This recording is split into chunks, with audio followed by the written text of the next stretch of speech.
Olá, muito bom dia. Domingão, dia 6 de abril, tá começando mais um Camisa 8, o programa que mostra só tudo que tá rolando no mundo esportivo. E a gente já começa falando de uma notícia nada agradável, mais um caso de racismo aqui no Brasil. O Superior Tribunal de Justiça Desportiva puniu o Internacional de Porto Alegre depois que uma banana foi jogada em direção ao banco de reservas do time do Esporte Clube do Recife durante uma partida do Brasileirão Feminino. O jogo foi disputado na capital gaúcha. A partida estava no final, quando a árbitra Andressa Hartmann recolheu um pedaço de banana na beira do campo. Ela foi alertada pelas jogadoras reservas do esporte. As atletas disseram que a fruta tinha sido arremessada da arquibancada. Atrás do banco de reservas do esporte, jogadoras do time sub-20 do Internacional assistiam ao jogo. O clube gaúcho analisou as imagens e identificou que uma atleta da base, recém-contratada, de 18 anos, foi a responsável pelo ato racista. O nome dela não foi divulgado. A direção do Inter rescindiu o contrato da jogadora. Em nota, o Internacional disse que se comprometeu em ceder as imagens do local da partida para os órgãos competentes para ajudar na apuração do caso. O diretor de futebol feminino do esporte, Alessandro Rodrigues, registrou um boletim de ocorrência após o jogo e informou que vai prestar total apoio às jogadoras e à comissão técnica. O presidente da CBF, Edinaldo Rodrigues, falou sobre a urgência da decisão e que, em casos de racismo, a Confederação Brasileira de Futebol sempre se antecipa e vai propor punições preventivas contra os racistas. Neste caso, o Superior Tribunal de Justiça Desportiva agiu rápido e já condenou o time gaúcho. O Internacional perdeu 3 mandos de campo e vai jogar com portões fechados quando for mandante até o julgamento do caso pelo colegiado do tribunal. O julgamento deve acontecer no STJD no dia 10 de abril. É muito difícil tu dizer que não teve racismo. Então, quando você atira uma casca de banana em relação a outras pessoas e nessas outras pessoas estão pessoas negras, está caracterizado um ato racista. No bairro Vila Velha funciona o Instituto do Bem, que é uma organização sem fins lucrativos. Esse instituto atua dentro da antiga favela do Inferninho. Essa turma do bem aí está transformando a vida de muitas crianças, adolescentes, com oportunidades, inovação social e muita criatividade através da educação, tecnologia, esporte, cultura, arte, qualificação profissional e, claro, empregabilidade. Dentre as oficinas ofertadas, existe uma que é um sucesso total. É o Atleta do Bem, uma iniciativa que usa o esporte como ferramenta de transformação social. E foi justamente para essa turma que o lutador Ryron Gracie, membro da família Gracie, referência no esporte, veio palestrar. E é claro que o Camisa 8 não vacila, chamou o pessoal do Instituto e, claro, o Ryron Gracie está aqui. Ao lado dele, Rutênio Florencio, que é um dos diretores do Instituto. A gente vai resenhar sobre a visita do Ryron, que tem muito mais, e, claro, conhecer um pouquinho do trabalho desse instituto maravilhoso lá no bairro Vila Velha. Rutênio, bom dia. Ryron, bom dia também. Bom dia. Sejam bem-vindos ao Camisa 8. Bom dia, meu amigo, vou começar aqui pelo nosso convidado ilustre, tá bom, Rutênio? Na hora. Ryron, não é a primeira vez que você vem em Fortaleza, dessa vez fazendo ali uma participação diante de um instituto que faz um trabalho maravilhoso para aquela comunidade. Como é que foi esse encontro com a juventude, palestrar para essa galera sobre jiu-jitsu e muito mais? Bom dia, bem-vindo ao Camisa 8. Bom dia, é um prazer estar aqui hoje conversando com vocês sobre o jiu-jitsu. É sempre um prazer poder passar um pouco do poder que o jiu-jitsu tem fora dos tatames também. A transformação social, né? Exatamente, social e moral, né? De construir um indivíduo de dentro para fora, né? E não só se basear em campeonato, em títulos. E um amigo nosso em comum, o PP, né? O famoso PP, me convidou a Fortaleza e me apresentou o projeto do Rutênio. E eu fiquei encantado com a área que ele trabalha, não só com as crianças, mas com as famílias. Isso que eu acho é o grande diferencial. E eu gostei tanto do projeto, eu fiquei tão encantado com o projeto, que eu decidi, agora eu vou estar aqui direto em Fortaleza, e vou estar introduzindo junto com ele a metodologia que a gente trabalhou no jiu-jitsu, não só para fazer aqueles praticantes bons no jiu-jitsu, na técnica, mas transformarem eles em pessoas melhores, que eu acho que o grande diferencial é esse. E eu vi esse diferencial no projeto Pensando Bem, lá do Beco do Céu. É isso aí, ó. Camisa 8 batendo um papo aqui com o pessoal do Instituto Pensando Bem, que tem uma atuação marcante no bairro Vila Velha. Rutênio, fala um pouquinho do Instituto, quantas crianças estão, quantas pessoas, quantas crianças e adolescentes têm benefício através do trabalho do Instituto.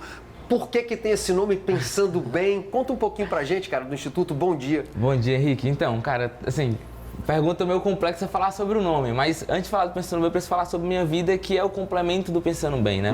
E tá do lado do Hiram mostra que o mundo, ele se conecta quando a gente tem o propósito de transformar diversas vidas. Eu cresci dentro da favela do Inferninho, fui uma criança lá dentro, fui um jovem, e através de algumas oportunidades foi que me fizeram estar aqui, conversando com vocês hoje e sendo líder do Instituto Pensando Bem. Pensando Bem, ele surgiu com um propósito muito claro, que foi no dia que eu vi um amigo meu sendo morto e eu estava vivo. Eu comecei a perguntar o porquê que tinha isso acontecido. E eu vi as oportunidades que eu tive. E uma delas foi conhecer o esporte. Comecei no jiu-jitsu, hoje eu não sou mais praticante, me apaixonei ali pelo Muay Thai, tem que falar com um pouquinho de cuidado. Mas o jiu-jitsu, ele é a primeira porta, assim, eu acredito que para todo mundo que quer alguma coisa de esporte, o jiu-jitsu é as portas abertas. Então comecei ali pelo jiu-jitsu, hoje sou só um apaixonado por encontrar, e eu voltei a devolver esse processo para dentro da favela. Então, Pensando Bem hoje, surge com esse propósito. A gente pegou oportunidades desde o esporte, empregabilidade, educação e colocou dentro de um beco, que era um local abandonado, e transformamos num lugar de vida, que é o Beco Céu, é o nosso hub de inovação. Então hoje acontece diversas oficinas, mais de 1000 pessoas impactadas, crianças, a gente atende de 300, chega até 400 crianças ali diretamente com a gente. Então a gente está nesse formato aí de transformação geral e como o Hiram falou, não é só levar oportunidade para transformar a vida dessa galera e eles serem bons em alguma coisa, é ser bom de fato na vida, na luta fora da vida, né? Fora do tatame. E conta um pouquinho pra gente, ele esteve lá palestrando, o Hiram, qual foi o impacto da presença de um campeão mundial, de uma pessoa que carrega um nome pesado no nome do esporte, principalmente das artes marciais. O que representou para aquela criançada, para aquele pessoal do Instituto Pensando Bem, das crianças do Vila Velha? Cara, principalmente, o impacto acho que vai além das crianças que receberam aquele apoio, assim, de ter a presença dele. O impacto entra na comunidade como toda. A gente está falando de um dos maiores nomes do jiu-jitsu, eu sei que ele não gosta muito, meu agente. Eu sei que ele não gosta muito que eu fale isso, mas a gente está falando de grandes nomes da luta mundial como toda, sem falar da bagagem que a família carrega. E quando o PP, que foi esse amigo como falou assim, cara, o Hiram tá vindo aqui, vai dar algumas palestras aqui, e ele vai fazer questão de ir para uma favela. Eu falei, caraca, tô recebendo um campeão, um tetracampeão mundial de jiu-jitsu dentro da comunidade. Então a favela ficou ali já perplexo para entender isso. E aí quando ele foi, a gente se deparou com esse coração que é maior que os títulos, onde as crianças começaram a sonhar. Eu acredito muito nessa troca, sabe, Henrique? Das crianças poderem visualizar nele um futuro que é possível para eles também. Perfeitamente. É aquele cara em carne e osso, aquele exemplo que eu posso ser igual a ele. É mais ou menos isso. E aí, assim, foi esse impacto coletivo. Comunidade, os participantes e sem falar dos professores, né? Que são alunos da comunidade, foram alunos de outros projetos sociais, que hoje se graduaram como professor e é voluntário dentro do Instituto. Então, é uma transformação, assim, um impacto coletivo. Aí eu vou perguntar para você com relação à transformação, seu gancho. Para você, Hiram, chegando lá no Instituto, palestrando para essa galera, que transformação trouxe para ti, cara? Eu fui no Instituto com a mentalidade de dar e quem recebeu fui eu. Né? Quando você vê um olhar e o sorriso de uma criança, isso não tem preço. Isso vale 1000 vezes mais do que um título, do que eu colocar uma medalha no meu pescoço, aquele sorriso daquela criança, saber que de alguma forma eu pude, né, dar alguma perspectiva, alguma palavra de motivação, isso para mim vale muito mais, isso é impagável. E hoje o meu sonho, eu morei 10 anos fora do Brasil, lutei, competi bastante, e hoje eu estou voltando a morar no Brasil, e o meu sonho é de um dia ir em todas as escolas públicas e ver uma sala de jiu-jitsu. Imagina a transformação que a gente vai fazer. É porque a gente vê o jiu-jitsu, a gente não está só falando da arte marcial em si, a gente está falando do respeito ao próximo, de hierarquia, enfim, de uma série de questões que hoje a nossa sociedade, Rutênio, está muito carente desse tipo de referência, né, cara? Exatamente. E eu vejo muito essa pegada quando a gente olha para dentro da comunidade, que, assim, a gente sabe que tem uma disparidade muito grande do aluno de jiu-jitsu de uma classe média alta para quem está dentro da comunidade. que muitas vezes já vem aquele sofrimento ali de tempos em tempos. E dentro do tatame é o primeiro contato que ele tem com respeito, é o primeiro contato que ele tem com a moral. Eu fui impactado por isso, como eu falei, cresci dentro de uma favela e no tatame, assim, eu não gostava de fazer nada dentro de casa. Meu pai, ele parou de brigar comigo, quem brigava era meu professor. Cara, se não vai estudar, não vai treinar. Então, hoje, todo mundo faz questão, porque, assim, não é só... Acho que o jiu-jitsu e as artes marciais, Jairo, você pode falar melhor do que eu sobre isso, não é só você precisa ser bom. Só depende de você. Cara, só depende de você. Qualquer pessoa pode aprender, qualquer pessoa pode participar e só depende do seu esforço para fazer. Você não precisa nascer numa família boa, que não sei o que, não tem isso. Então, dentro da favela, só que a gente tem é gente com sangue nos olhos. E quando entra no tatame, de vencer, né, cara? Que quando entra no tatame, eu falo, irmão, eu vou amassar. Então, é por isso que a gente tem muito esse processo de que o jiu-jitsu é tão participativo. Porque só depende da pessoa. Quem está assistindo Camisa 8, gostou, quer conhecer um pouco do projeto, tem algum endereço lá, tem algum local que pode ir? Prontinho. Fácil no Instagram, tem? Instagram é o mais fácil, tem lá nosso time todo completo, @PensandoBemOF. Ó aí, @PensandoBemOF. Eu queria agradecer o PP, que é um cara fenomenal aqui de Fortaleza.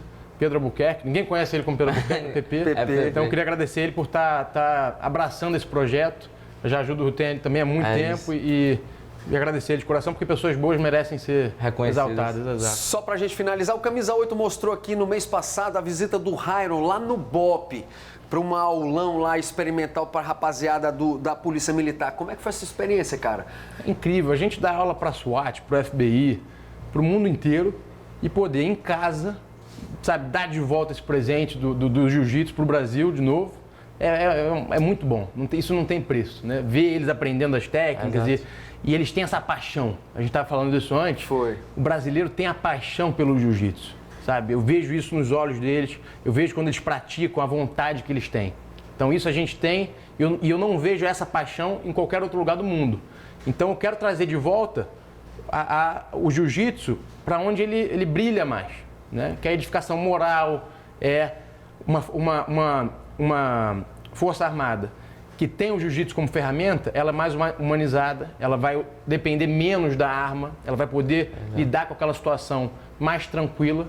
Então é dar ferramentas de volta para eles, entendeu? Cara, que coisa boa aqui, ó. Espero que você em casa tenha gostado dessa resenha maravilhosa. Rairon Gracie, campeão mundial de jiu-jitsu, mas que está aqui, ó, como palestrante para o Instituto Pensando Bem, que está aqui o Rutênio Florencio, que é um dos diretores de lá, ó, que criou esse instituto maravilhoso no bairro Vila Velha, num local conhecido como Favela do Inferninho, mas mudou de nome. Agora é o Beco do Céu, tá bom? Esquece o negócio de Inferninho, agora é o céu, meu irmão. Por lá, cheio de oportunidade, não é verdade, Rutênio? É exatamente isso, Henrique. Cara, que resenha boa, sucesso lá no Instituto, Rutênio. Obrigado pela sua presença. Pô, com certeza. Rairon, obrigado, cara. Já vamos começar o treino agora aqui, ó. Ih, rapaz, ferrou. Camisa 8 vai pro intervalo aqui, ó. Depois dessa já vou bater aqui, ó. Ah, rapaz.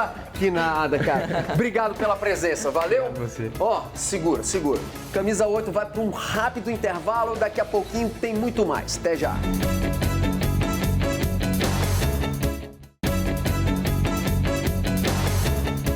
Ó, se liga na situação. Os nomes mais cotados para assumir o comando da seleção brasileira são estrangeiros. Esse foi o resultado de uma pesquisa exclusiva do Instituto Real Time Big Data.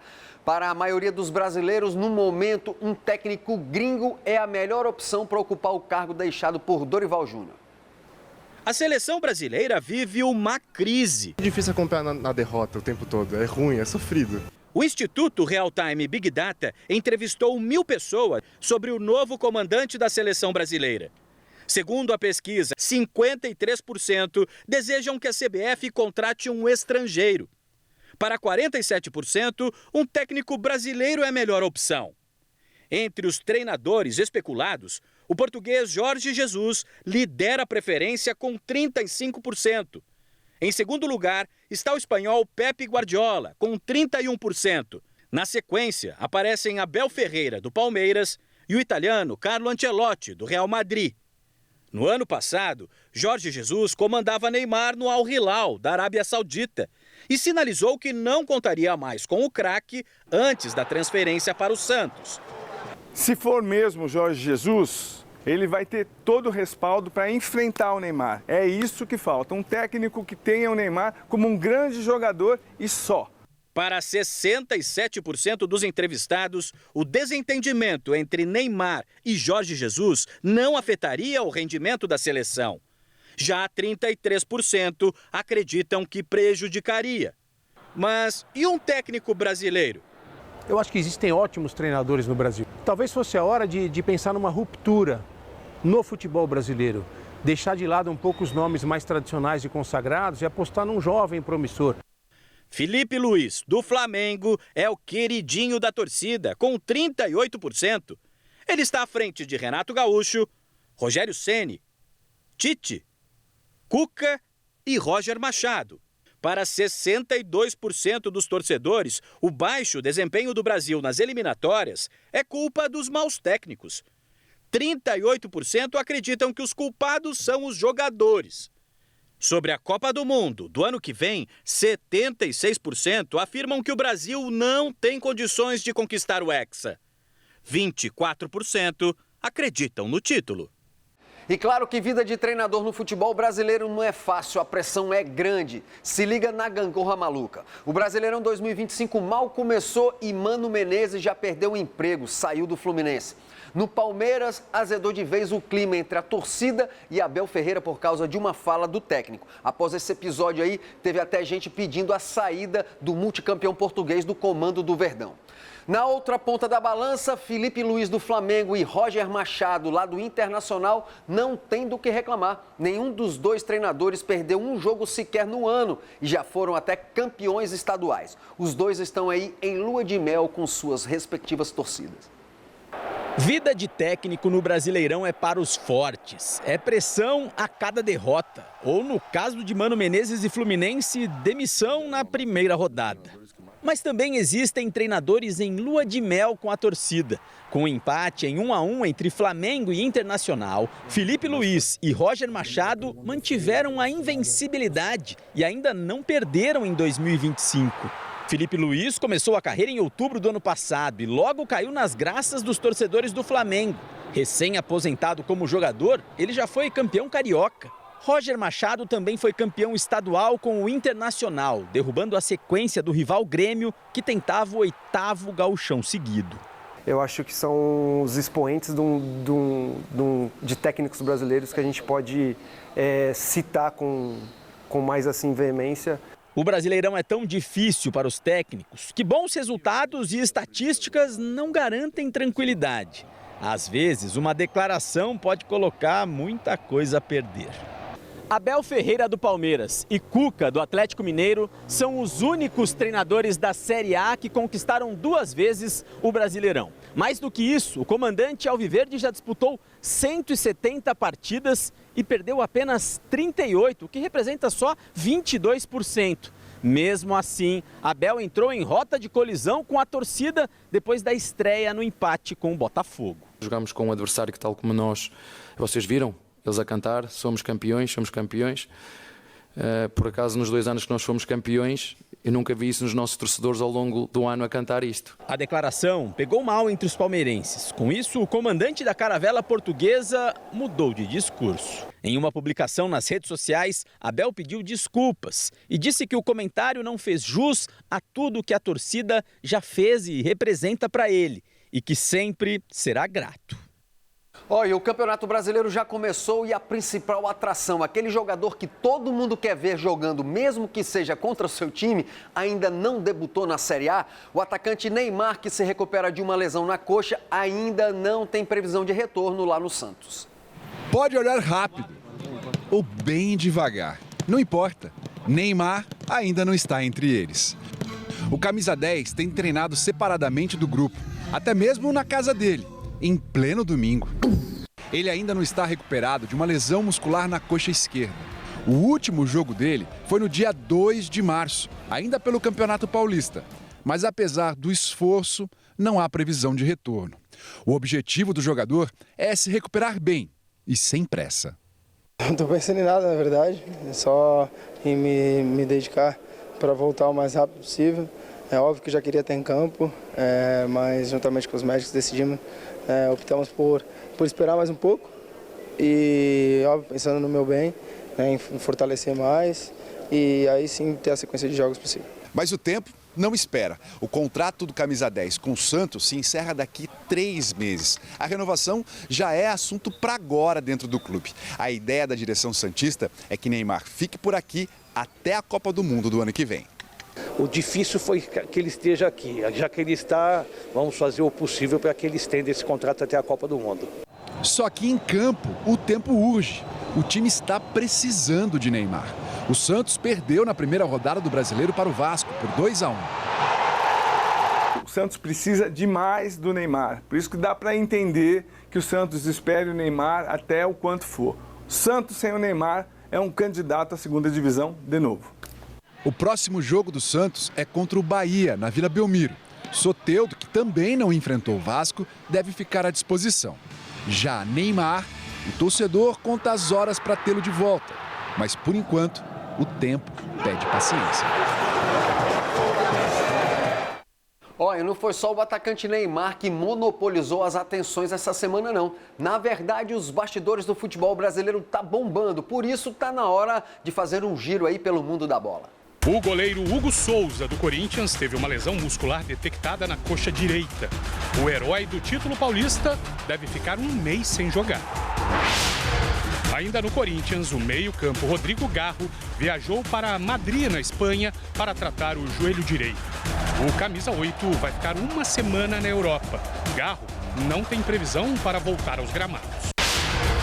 A FIFA realizou uma vistoria técnica e aprovou nesta quarta-feira o gramado sintético do Allianz Parque. Agora, o estádio do Palmeiras está liberado para receber jogos internacionais. A certificação é válida por 1 ano. O técnico argentino Gabriel Milito recusou uma proposta para comandar o Fluminense. O treinador de 44 anos alegou questões familiares. O ex-técnico do Atlético Mineiro era a primeira opção do Flu. O Vitória anunciou a contratação do atacante Renato Kaiser. O rubro-negro baiano vai pagar 5 milhões de reais pelo ex-jogador do Fortaleza. O atleta de 29 anos assina contrato até março de 2027. Ontem, sábado, 3 jogos abriram a segunda rodada da Série A. E um desses confrontos foi entre Ceará e Grêmio. Agora, o próximo compromisso do Vozão na Série A do Campeonato Brasileiro é contra o Juventude, lá em Caxias do Sul. E quem vai nos atualizar da preparação do Alvinegro para esse jogo é o repórter da Cidade M860, Júnior Marquezini. O time do Ceará que jogou neste sábado contra a equipe do Grêmio na Arena Castelão. Jogo válido pela segunda rodada do Campeonato Brasileiro da Série A. Jogadores ganharam folga neste domingo, reapresentação amanhã, segunda-feira, já para iniciar os treinamentos, visando o jogo do próximo sábado contra o Juventude, estádio Alfredo Jaconi às 16 horas, jogo válido pela terceira rodada do Brasileirão da Série A. O Ceará aguarda a CBF para definição para os jogos da Copa do Nordeste e Copa do Brasil. O Ceará vai enfrentar o Sampaio Correia na 7ª e última rodada da fase classificatória da Copa do Nordeste de 2025. O jogo lá em São Luís do Maranhão, no Estádio Castelão. E também para definir qual será o adversário do Ceará na terceira fase da Copa do Brasil.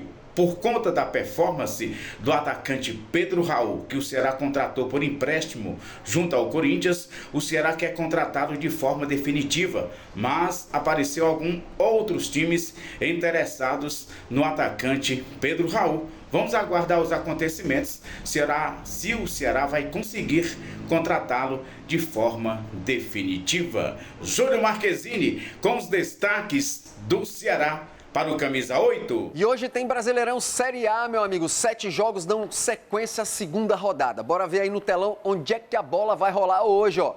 No Maracanã, a partir das 4 horas da tarde, tem Fluminense e Bragantino, lá no Maracanã. No mesmo horário, no estádio Mineirão, Atlético Mineiro e São Paulo. Já às 6h30 da noite, nós temos 4 partidas. O Mirassol recebe o Fortaleza, O Vitória da Bahia, no Barradão, encara o Flamengo. Lá no estádio Beira-Rio, em Porto Alegre, tem Internacional e Cruzeiro. E na Ilha do Retiro, lá em Recife, temos Esporte Clube contra a equipe do Palmeiras. Às 8 horas da noite, 8h30, melhor dizendo, o jogo que encerra essa segunda rodada, Santos e Bahia, meu amigo. Lembrando aí que Mirassol e Fortaleza tem transmissão aqui do Grupo Cidade de Comunicação, tá certo? É só você se ligar na Jovem Pan News e também na Rádio Cidade 860. E hoje tem Fortaleza em campo, meu amigo, então vamos ficar por dentro das notícias do Leão do Pici. A diretoria do Fortaleza blindou o técnico Vojvoda, que tem sido bastante criticado por parte da torcida. Para logo mais, o treinador deve promover algumas alterações para enfrentar o time do Mirassol. Por isso, quem vai trazer todos os detalhes é o repórter da Cidade AM 860, Océlio Pereira. O Fortaleza continua trabalhando em busca da segunda vitória no Campeonato Brasileiro, que deve acontecer neste final de semana em São Paulo contra o time do Mirassol. Mudanças serão processadas na equipe do Fortaleza através do trabalho do técnico do Fortaleza, no caso, Juan Pablo Vojvoda. Tricolor deverá deixar a capital cearense no sábado à tarde para jogar domingo. Aí a programação deverá ser divulgada, porque de São Paulo, Fortaleza deverá seguir para o Chile, onde estará jogando na quinta-feira o segundo jogo da competição, que é a Libertadores. Agora um detalhe, fora vaidades, dirigente saindo, renunciando como diretor de futebol da SAF do Fortaleza, executivo de futebol também deixando o Tricolor, fora a vaidade, Fortaleza é maior. Fortaleza é um time centenário que deve contornar problemas fora e dentro de campo para voltar a ser um time vencedor. Lembrando a você aí de casa que a TV Cidade Fortaleza, emissora Record no Ceará, transmite ao vivo os jogos do Brasileirão 2025. E neste domingo, a partir das 6 horas da noite, tem Sport e Palmeiras com exclusividade na TV aberta. E o programa de hoje está chegando ao fim, mas não se esqueça que Camisa 8 está em tudo quanto é lugar. Tem Camisa 8 aqui na tela da TV Cidade, também lá na rádio, na Jovem Pan News e, claro, na grande rede através do nosso portal gcmais.com.br/camisa 8. Se preferir, vá direto ao nosso Instagram, @camisa8.oficial. Tchau, pessoal. Até a próxima.